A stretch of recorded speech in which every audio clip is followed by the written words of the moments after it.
Nih ada lagi yang sangat viral nih dok, ada selebgram atau influencer yang menghujat followersnya dengan kata stunting. Sebenarnya apa sih dok stunting itu sendiri? Wah, sangat disayangkan ya dok, padahal stunting itu adalah masalah serius yang sedang diperhatikan oleh pemerintah. Selain berperawakan pendek, stunting juga mempengaruhi kecerdasan bangsa penerus Indonesia.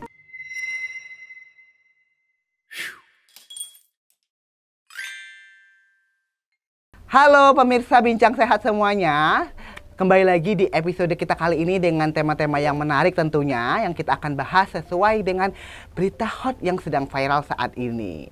Nah, untuk kalian semua kan dapat banget nih komen untuk request tema apa yang ingin kalian dengarkan untuk kita bahas bersama. Tentunya di YouTube Agarilus Series dan juga Facebook Agarilus Series dan TikTok dan Instagramnya di agarilus.official. Nah, karena sedang ada berita yang sedang viral dikatakan kalau mikirnya lemot, orang tidak terbuka pikirannya dikatakan stunting, kita langsung undang ahlinya ini, Dr. Aisyah. Halo Dr. Akbar. Halo Dr. Aisyah. Dr. Aisyah ini nanti Desember akan diwisuda sebagai dokter anak secara resmi ya dok ya. Insya Allah. Amin. Mohon doanya. Nah makanya kita kali ini dok, kita ingin bahas dok, kita akan kulik stunting secara medis tuh bagaimana sih, apa yang harus diwaspadai, apa itu stunting gitu ya dok ya. Tentunya obrolan kita kali ini di episode spesial membahas tentang stunting, ibu-ibu dan semua orang tua harus mendengarkan sampai habis. Oke Dr. Aisyah, kita mulai pertama nih dok. Ada influencer nih dok yang terkenal mungkin dimintakan pendapat, terus terjadilah hujatan gitu ya dok ya. Sehingga dia melontarkan stunting loh gitu kan ya. Berarti kurang gizi loh, mikirnya nggak lemot, nggak cepat kayak gitu. Sebenarnya kalau dari sisi medis, dari sisi kedokteran kesehatan anak ya dok ya, dari kesehatan anak ini apa sih dok sebenarnya stunting ini? Pertama kita harus bedain dok, stunting sama stunted gitu. Oh gitu, oke. Stunted itu artinya pendek, kalau stunting itu belum tentu pendek, tapi dia adalah masalah kekurangan gizi kronis gitu. Jadi kalau misal kita bicara kedokteran anak itu nanti ada namanya growth chart. Growth chart tuh kayak pertumbuhan ya. Nah, kalau misalnya di plot itu yang namanya stunted tuh kurang dari -2 SD gitu. Minus 2 standar deviasi. Nah, stunting sendiri itu adalah masalah kekurangan gizi kronis. Nah, ini utamanya pada saat 1000 pertama hari kehidupan. Jadi sejak dalam kandungan itu sudah bisa terjadi stunting, dok. Oh, begitu. Karena mungkin ibu hamilnya kurang. Ibunya yang pada saat mengandung tuh ternyata kurang perhatikan gizinya ya, dok ya. Mungkin dia mengalami anemia defisiensi besi dan sebagainya kayak gitu. Terus ketika dia sudah lahir pada saat pemberian nutrisinya atau kaitannya dengan lingkungannya Indonesia yang mungkin kurang secara penghasilannya kurang misalnya atau pengetahuan pengetahuan ya dok ya. Pengetahuannya mungkin ekonominya bagus tapi ibunya atau orang tuanya pengetahuan tentang memberikan nutrisinya kurang, jadinya akhirnya menjadi stunting itu.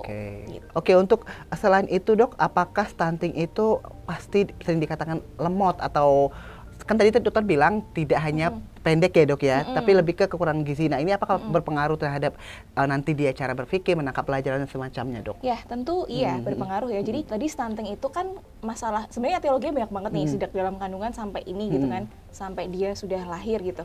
Nah karena dia penyakit tertentu, misalnya karena klep, dia makemnya bagus tapi sering keluar-keluar terus gitu, atau karena memang orang tuanya ngasih makanannya kurang bagus komposisinya dok. Jadi misalnya ngasihnya punya pikiran yang penting anak saya kenyang. Oh gitu, jadi asal masuk aja yang penting kenyang, tapi tanpa memperhatikan komposisinya. Padahal kan mayoritas karbohidrat kan dok. Iya, nasi semua dikasih ya dok ya. Padahal kan kita butuh lemak, butuh protein untuk membangun, membentuk neuron-neuron yang ada di otak. Ya, dan secara jangka panjangnya itu akan berpengaruh terhadap kognitif, karena terutama pada 1000 HPK atau hari pertama kehidupan tuh 80% otak kita tuh di usia 1000 hari pertama kehidupan dok, atau sampai 2 tahun, 2 sampai 3 tahun gitu. Maaf dok, 1000 hari pertama kehidupan itu setelah lahir ya dok? Apa dalam kandungan? Intrauterin, mulai intrauterin berarti. Jadi memang harus ibunya memperhatikan nutrisinya saat hamil, lalu pas saat lahir pun juga harus memberikan komposisi makanan yang sampai bagus. 2 tahun. Sampai 2 tahun ya dok ya. Kenapa Dokter Akbar pernah merobati nggak kenapa anak-anak yang masih kecil kalau kontrol kepala enak tuh setiap bulan harus diukur nih lingkar kepalanya? Iya. Karena kalau misalnya masih di bawah 2 tahun tuh dia pesat sekali pertumbuhannya. Tapi ketika udah lewat 2 tahun dia cukup ya cukup 3 bulan sekali karena nggak secepat itu tumbuhnya. Yaitu gitu. karena pertumbuhan neuron-neuron neurotransmitter yang di otak tuh pesat sekali gitu, 80%-nya lah. Dan itu salah satunya sangat dipengaruhi oleh gizi yang masuk ya, Dok ya. Betul sekali.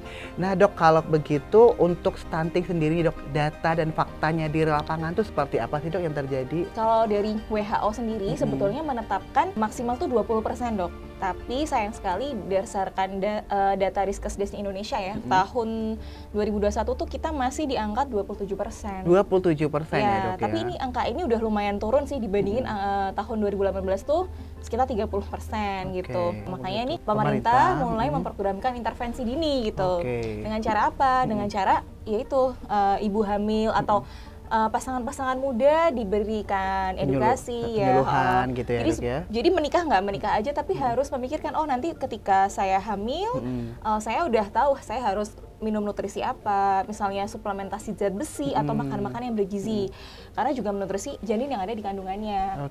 Kemudian ketika lahir juga, nah ini pemerintah akan memberikan asupan-asupan untuk balita nih di posyandu, Dok. Ngasih susu tinggi kalori kayak gitu. Jadi ada tuh yang sering ibu-ibu posyandu gitu memberikan makanan vitamin zat besi dan itu gratis loh. Gratis. Dari pemerintah itu. Demi mencegah stunting. Kenapa gitu, sih, Dok, kok pemerintah sampai sebaik itu, Dokter? Tahu nggak alasannya? Kenapa, Dok? Makanya ada guru besar UI yang selalu bilang, saya titip anak Anda, karena anak Anda beberapa puluh tahun lagi akan menjadi Presiden Indonesia. Karena pentingnya itu, Dok. Soalnya kalau generasi penerus ya, Dok ya, penerus bangsa. Iya, terus kalau misalnya anaknya stunting, kemungkinan dia nggak sepinter anak yang nggak stunting, pekerjaannya nggak bagus. Indonesia mau jadi apa nanti, kita ketinggalan sama negara-negara lain. Jadi sumber daya manusia SDM-nya takutnya di bawah ya, Dok ya. Betul, kita harus membuat bibit unggul nih di Indonesia lewat anak-anaknya gitu. Jadi memang penting banget untuk memperhatikan gizi, nutrisi ya, Dok ya. Dan juga setelah lahir harus dikontrol dan evaluasi setiap bulannya untuk mencegah stunting demi generasi bangsa yang baik. Nah, Dok, kalau selain dari gizi nih, Dok, ada nggak sih, Dok, penyebab-penyebab yang lain yang dapat mempengaruhi atau menyebabkan jadinya stunting, Dok? Bisa ya, karena penyakit tertentu yang tadi saya bilang, misalnya penyakit klep lambung gitu. Ini terjadi pada anak-anak biasanya yang di bawah 5 tahun. Misalnya dia orang tuanya udah bener nih ngasih makannya, Dok, aturan makan, feeding rules udah bener, komposisi udah bener gitu. Tapi anak ini mau makan tapi muntah lagi dikeluarin gitu. Otomatis kan yang diproses, yang dicerna kan juga jadi berkurang gitu. Nah, itu akan menyebabkan stunting juga jangka panjangnya. Atau memang dia sudah ada penyakit tertentu, misalnya karena penyakit keganasan yang kemarin kita sudah sempat bahas ya waktu lalu ya kayaknya, yang ya. limfadenopati itu ya. Jadi ketika seseorang itu punya suatu penyakit tertentu, otomatis yang dibakar atau energi yang terbuang itu juga lebih banyak, otomatis inputnya harus lebih banyak. Nah, kalau itu nggak dapet ya jangka panjangnya bisa terjadi stunting juga, Dok, gitu. Cuma memang beda sih masalah ganasan sama ini, terutama sih asupan ya. Yang paling penting adalah memperbaiki asupannya ya, Dok ya. Istilah kalau dari penyakit yang mendasari penyakit kronis atau keganasan itu akan ada terapi tersendiri ya, Dok ya. Nah, Dok, kalau misalnya dinilai nih, Dok, untuk kita menilai anak ini ada stunting atau tidak, itu ada ciri-ciri khususnya atau ada scoringnya atau semacamnya, bagaimana, Dok? Kalau ciri-ciri yang kelihatan kasat mata, tentunya anaknya kelihatan, kalau bandingin teman-temannya ya, kok pendek ya, anak ini kok pendek gitu. Terus kelihatan lah gambarnya kan kurus gitu anaknya. Kalau misal mau dihitung benar-benar, yaitu harus konsul ke dokter anak. Nanti akan diplot secara kurva pertumbuhan tuh apakah dia mengikuti media normalnya, mengikuti garis pertumbuhan. Kalau misalnya dia di bawah -2 standar deviasi, nah atau dia nggak ngikutin garis pertumbuhannya, itu dia bisa dikategorikan stunting. Nah, sebenarnya stunting ini tuh kayak jangka panjang gitu, Dok. Sebenarnya kalau misalnya orang tuanya teliti atau perhatian tuh dari awal stunting tuh udah kedetek. Misalnya tadi ada bayi usianya 4 bulan nih, Dok, gitu kan. Nah, harusnya setiap bulan itu pada trimester pertama tuh naiknya 750 per bulan. Kalau emaknya rajin nimbang atau ke posyandu gitu, pasti tahu dong gitu. Tapi kalau misalnya dia nggak tahu, dibiarin aja ya, itu akan menjadi masalah stunting ke depannya. Tapi kalau dari awal, Dok, kok anak saya kemarin-kemarin naiknya bagus nih, kok sekarang nambahnya nggak banyak ya, Dok, gitu. Kira-kira kenapa? Itu mungkin kalau kita akan evaluasi lagi nih ke dokter anak. Kalau misalnya udah mulai siap MPASI tuh kepalanya tegak gitu kan. Terus lidahnya nggak keluar-keluar. Artinya dia kalau misalnya masukin makanan udah bisa mengunyah gitu dok ya, refleks. Ya udah berkurang lah, yang menjulurkan lidah tuh udah mulai berkurang kayak gitu. Nah itu mungkin bisa dievaluasi lagi apakah sudah siap MPASI, tapi tetap semuanya harus ditelaah lebih dulu nih. Sebenarnya kenapa sih nggak naik berat badannya, apa emang karena dia sakit atau dan sebagainya gitu. Kompleks sih dok itu sebenarnya. Jadi memang harus rutin kontrol evaluasi pada dokter, apalagi sampai 2 tahun ya dok ya, dari lahir, dari di kandungan sampai lahir, terutama di 2 tahun itu harus benar-benar dievaluasi, dikontrol anaknya ya dok ya. Mungkin buat yang di daerah minimal ke posyandu aja sebulan sekali, nanti Bu bidan atau dokter yang setempat akan merujuk ke dokter spesialis anak. Kalau ada indikasi-indikasi ke stunting. Kalau ada indikasi ke stunting. Oke dok, udah banyak sekali dok kita bahas tentang stunting ini. Ini sebenarnya tema yang sangat menarik ya dok, karena pemerintah juga sangat gencar sekali sekarang untuk tadi dokter bilang untuk memberikan edukasi, memberikan makanan ya secara gratis, nutrisi secara gratis, demi anak ini tidak terjadi stunting, karena dapat menjadi generasi penerus yang handal ya dok ya. Betul sekali. Biar kita menjadi bibit unggul nih Indonesia. Iya benar sekali. Dok, kalau kita tahu tadi ciri-cirinya sudah dijelaskan, terus selain dari kedepannya ini bahaya-bahaya apa saja sih dok yang harus banget kita waspadai pada anak ini dok? Anak stunting ya. Oke, bahayanya tadi kan dokter udah nanya apa pengaruh ke kognitif atau kecerdasannya, itu pasti ya. Yang kedua, dia juga berpengaruh nih dok ke sistem imunnya. Jadi misal ada orang tua yang nanya, dok kemarin habis batuk pilek udah sembuh, batuk pilek lagi gitu. Nah biasanya ya bukan pasti itu karena stunting ya, bisa juga karena ini kita baru aja era luring ya, habis COVID anaknya terpapar virus bisa. Tapi bisa juga anak stunting itu karena dia stunting, nutrisinya kurang, kekurangan gizi kronis, sistem imunnya pastinya nggak bagus dok. Gitu. Karena gizi aja kurang, gimana mau membentuk satu imun yang kuat ya dok. Betul ya, istilahnya sekali. Seperti itu. Jadi dia akan lebih rentan terkena infeksi dok gitu. Yang lain lagi ya, dia juga selain ke otaknya ya, perkembangan otak dia juga pendek biasanya. Dia kalau misal, jadi tidak semua pendek itu stunting, tapi yang namanya stunting itu pasti pendek gitu. Begitu, oke dok ya. Jadi harus dinilai kognitif juga ya dok ya. Jadi ibu-ibu ini yang cemas anak saya pendek, langsung aja deh kontrol ke dokter anak atau konsultasi ke dokter terdekat untuk dievaluasi ya dok ya. Terutama untuk pencegahan dan penelaksanaan seperti dokter Aisyah tadi bilang, memang membutuhkan langsung ke dokter anak untuk evaluasi pertumbuhan, untuk evaluasi penyakit, memberikan nutrisi yang baik, memperkuat sistem imun seperti itu ya dok ya. Tidak langsung kita lakukan intervensi mungkin, cuman karena aturan makannya yang salah gitu dok. Misalnya ini dok, sukanya emak-emak tuh kan anaknya lapar kasih snack gitu. Abis itu selisih 1 jam udah dikasih makan besar, otomatis kan anaknya udah kenyang. Yang harusnya makan utama yang paling penting nggak dimakan. Iya benar sekali dok ya. Jadi kadang kita udah nggak ngasih permen atau orang lain yang ngasih permen yang membuat anak jadi opanya. Kayak gitu. Itu penting sekali untuk kita edukasi bahwa tidak boleh memberikan snack ataupun semacam makanan ringan sebelum jam makan ya dok ya. Kalau sudah jam makan utama kalau sudah jam makan utama terserah mau makan lagi ya boleh aja, tapi kalau sebelum nanti bikin dia kenyang makan nutrisi utamanya malah tidak bisa didapati dengan baik. Harus sabar gitu. Dok, kalau micin bikin bego itu bener apa enggak dok? Itu mitos ya. Tidak terbukti ya micin menjawabkan dari suatu lemot atau low level education-nya ya dok ya. Tapi bikin sedep ya kalau masak. Tiap hari makan micin. Iya, kecuali micin dicemilin ya. Kecuali kayak gitu. Oke dok, kalau gitu, tadi kan dokter bilang kalau misalnya orang pendek belum tentu stunting, tapi kalau orang stunting udah pasti pendek. Nah, beberapa ini komedian kita nih dok ya, kita katakanlah Ucok Baba dan Daus Mini ya dok ya, itu kan kognitifnya bagus ya dok ya, istilahnya beliau bisa punya anak, beliau menikah, beliau bisa berkarir dengan baik. Itu apakah itu yang dinamakan tadi dokter stunted atau bagaimana dok? Stunted atau perawakan pendek itu dibagi 2 dok, ada yang proporsional, ada yang disproporsional. Apa itu dok? Proporsional itu artinya yaitu tadi yang bisa ke stunting juga salah satunya. Bisa juga karena keluarga familial short stature. Jadi misalnya emak sama bapaknya yang keturunannya pendek, dia gitu. pendek Oke. gitu. Bisa lagi constitutional growth delay, itu beda lagi sih sama, yaitu juga pendek dulu tapi ketika dia udah pubertas akan mengejar. Nah, kalau yang artis Ucok Baba Dan Daus Mimi itu namanya perawakan pendek yang disproporsional gitu. Oke. Jadi itu beda lagi, itu lebih karena genetik ya, Oke. genetik atau suatu sindrom tertentu gitu. Itu mesti dicari tahu dulu sindromnya apa, atau bisa karena penyakit yang lain ya. Nah, kalau yang perawakan pendek disproporsional ini itu nggak pengaruh sama kognitifnya, Dok. Oh begitu, jadi walaupun dia pendek, dia tetap kognitifnya akan tetap bagus ya dok ya? Bukan karena masalah kekurangan energi kronis, Dok, gitu. Jadi makanya dia bisa bekerja, dia bisa punya anak, Berkarir dengan baik, produktif gitu. ya dok ya? Jadi kalau itu cuman proporsi badannya aja yang pendek gitu. Nah dok, tadi penjelasannya udah banyak banget nih dok. Satu lagi dok, kalau misalnya stunted ini sama nggak sih dok kayak dwarfisme gitu dok? Beda ya dok ya, kalau dwarfisme itu dia pendek tetapi fungsi intelektualnya dia normal. Jadi dia bisa seperti artis ini ya, kedua artis ini dia bisa bekerja, terus punya kehidupan yang normal ya, punya istri, punya anak kayak gitu. Nah kalau bahasa kedokterannya mungkin kita bisa bilang kretinisme ya dok ya gitu.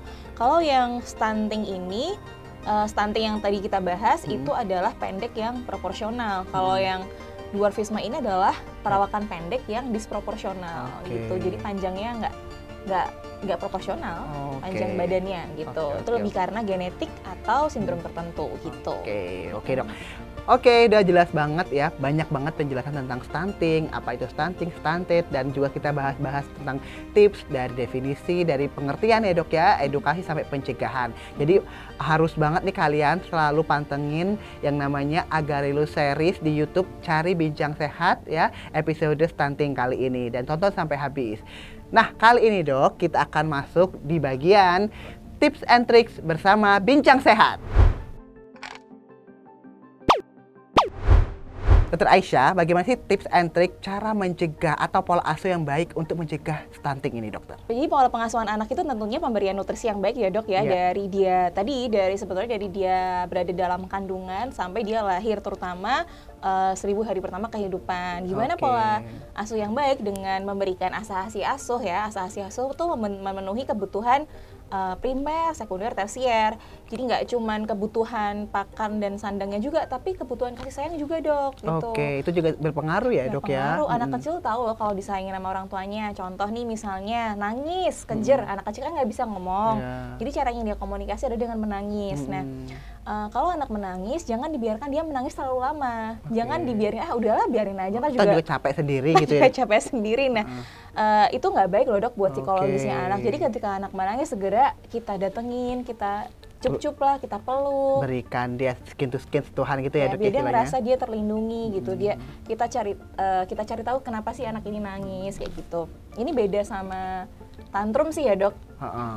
Itu. Terus yang kedua, pola pemberian nutrisi yang benar. Jadi pertama kita harus tahu aturan feeding rules ya, atau aturan makan. Dalam sehari itu makan, kalau misalnya beda, ini kita mau ngomong bayi atau anak-anak balita tuh beda dok. Kalau bayi dok, bagaimana dok? Secara singkat saja dok. Kalau bayi 0 sampai 6 bulan pasti ya ASI eksklusif ya, full ASI nih tiap 2 sampai 3 jam semintanya dia gitu. Terus kalau misalnya 6 sampai 8 bulan, nah mulai 6 bulan nih mulai kita kasih MPASI nih dok. Karena ASI udah nggak cukup lagi nih buat nutrisinya dia ya. Anaknya itu. Jadi harus kita kasih MPASI. Nah, MPASI ini adalah menu pendamping ASI. Jadi mulai dari struktur yang sangat lembut, bubur halus, kemudian pure itu ya? Pure, kemudian yang cincang halus, cincang kasar, dan nanti akhirnya akan sama kayak teksturnya makanan keluarga. Nah, itu ketika mulai dari 6 ke 8, 8 ke 11, mulai 12 bulan itu sudah seperti makanan keluarga. Makanan dapur rumahan ya dok ya? Iya, cuman mungkin porsinya cuma setengah mangkok gitu. Kayak gitu. Nah, selain kita ngelihat teksturnya, kita juga harus lihat komposisinya dok. Jadi nggak cuman asal kenyang tadi. Kalau orang Indonesia kan kalau belum makan nasi belum makan ya. Nah, bagaimana sih dok sebenarnya porsinya yang pas dan idealnya seperti apa dok? Jadi kita harus seimbang antara kandungan karbohidrat, protein sama lemak. Jadi nggak cuma karbohidrat aja. Memang karbohidrat yang paling mayor nih dok, 50%-nya sampai 60% ya.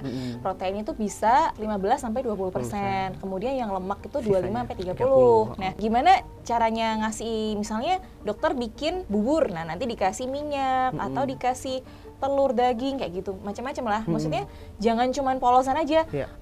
Bubur kasih kuah sop gitu, itu kan nggak ada gizinya dong, cuman karbohidrat aja kan. Jadi memang harus kasih daging, kasih telur, kasih ikan, lemaknya, proteinnya ya dok ya. Di samping nanti ada susu lagi ya gitu. Nah dok, ada lagi yang disampaikan dok untuk tipsnya pola asuhnya dari sisi nutrisi sudah seperti itu tadi ya dok ya? Itu sih ya, terus ya pola asuh sama itu ya, pentingnya bawa ke posyandu ya, karena mungkin tidak semua status ekonomi orang tuh sama ya dok ya. Jadi bisa mungkin ke dokter anak langsung, mungkin ada yang hanya ke bidan atau ke puskesmas ya dok ya. Mungkin ibunya tahu nih harus ngasih itu, tapi dia nggak punya uang untuk beli, karena nggak bisa beli daging ya. Itu bisa diakali dengan cara ya mungkin ngasih sesuatu yang bisa digantikan, misalnya nggak kuat beli nasi ya, belinya tela atau kentang, atau beli tahu, telur, kasih ikan. Kan ikan nggak semahal daging sapi atau daging ayam gitu ya, mungkin bisa ngakalinnya kayak gitu. Jadi intinya tetap harus memenuhi nutrisi dari porsi-porsinya masing-masing ya dok ya, baik karbohidratnya, proteinnya, serta lemaknya ya dok. Nah dok, tips yang pertama tadi. Tips kedua dok nih, kalau misalnya sudah terjadi stunting dok ya, bagaimana sih dok kita cara membangun rasa kepercayaan diri pada anak melihat dia tinggi itu tidak sama dengan teman sebayanya di dok? Sebetulnya stunting itu adalah suatu masalah yang kita tuh harus tangani dok, bukan sampai tuntas ya dok sampai tuntas, bukan kita terus ya nggak apa-apa, kamu pendek ya nggak apa-apa, kamu kurus ya nggak apa-apa, yang penting sehat gitu kan. Yang penting sehat. Mungkin kalau nanya sama dokter anak saya kayak gini, gimana dok? Bukan nggak apa-apa ya, tapi apa-apa ya harus diketahui dan diatasi sampai tuntas. Iya, jadi bukan kita terus mengencourage, ya kamu nggak apa-apa nak, pendek, yang penting kamu pinter. Ya enggak juga, karena yang namanya stunting tuh ngaruh sama tadi ya, perkembangan dia, kecerdasannya dan sebagainya, prestasinya di sekolah tentu akan berpengaruh loh dok gitu. Jadi intinya selama kita masih bisa memperbaiki faktor-faktor yang akan merugikan ke depannya, kita perbaiki dengan nutrisi dan pencegahan yang baik ya dok ya. Tentunya kayak gitu ya. Kalau support dari orang tua pasti ya, sebagai orang tua ya tadi memberikan asih asuh gitu. Berikan semangat pasti. Jadi kita benahin sama-sama lah kayak gitu. Jadi intinya selain dari menumbuhkan rasa percaya diri yang sudah terjadi, alangkah lebih baiknya kalau kita ini melakukan pencegahan dan mengevaluasi faktor-faktor yang dapat menyebabkan stunting. Ya, harus solutif harus solutif. Kali ini kita akan masuk ke segmen mitos atau fakta bersama Bincang Sehat. Oke dokter Aisyah, yang pertama ini ada mitos atau fakta nih dok, dijawab ya dok ya.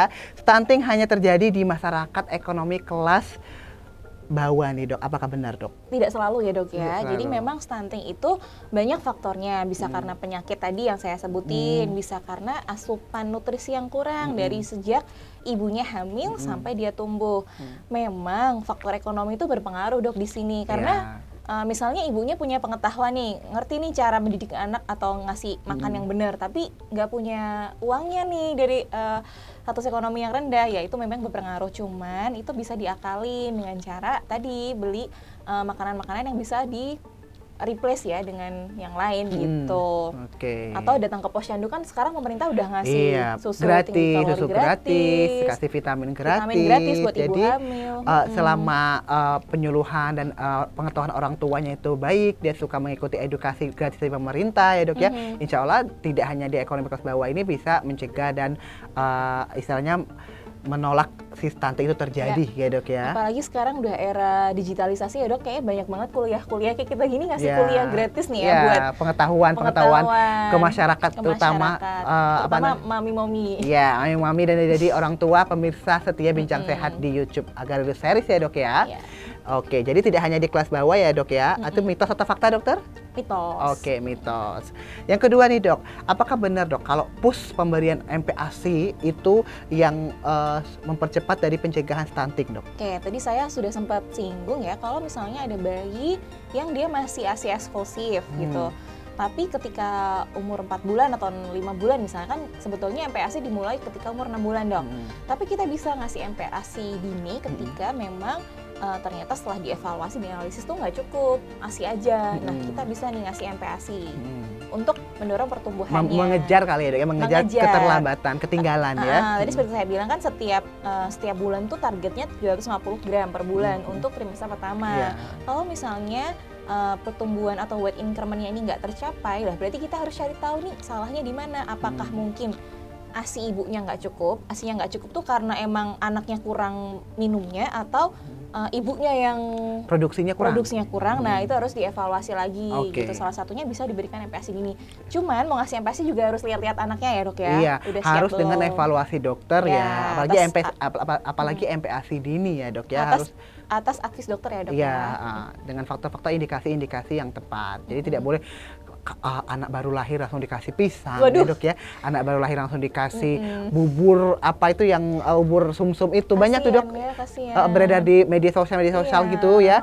Jadi anak saya dikasih ini juga sehat-sehat aja gitu, langsung beruntung aja ya. Coba kalau masuknya nggak ke saluran pencernaan, masuk saluran nafas bisa bahaya aspirasi. Hanya 0-6 bulan, ingat ASI eksklusif kalau bisa, itu memang paling bagus ya dok ya. Oke, itu jadi mitos atau fakta dokter? Mitos, jadi nggak cuman karena MPASI aja, tapi banyak hal yang harus diubah ya dok ya. Mungkin dari pola asuhnya tadi, lingkungan, dan juga penyakit tertentu yang anak itu ada. Jadi ada beberapa faktor yang harus dievaluasi ya dok ya. Jadi tidak hanya MPASI ya caranya. Oke, terakhir nih dok, yang ketiga, apa benar sih dok stunting itu termasuk faktor keturunan? Stunting itu bukan faktor keturunan ya. Kalau stunted bisa faktor keturunan, karena tadi saya bilang perawakan pendek itu ada yang proporsional, disproporsional. Kalau yang proporsional itu bisa yang familiar short stature. Jadi ayah ibunya emang pendek, otomatis anaknya juga bisa jadi pendek. Dalam tinggi potensi genetiknya emang dia pendek gitu. Tapi kalau stunting itu kan efek dari efek dari kelahiran, setelah kelahiran ya dok ya, bukan pengaruh genetik ya dok ya? Efek dari tadi kan sejak 1000 hari pertama kehidupan. Jadi emang pola asuhan nutrisi yang nggak benar dari awal, yang kurang ya, yang kurang. Jadi kekurangan gizi kronis gitu. Jadi mitos atau fakta dokter? Mitos. Oke, mitos. Baiklah.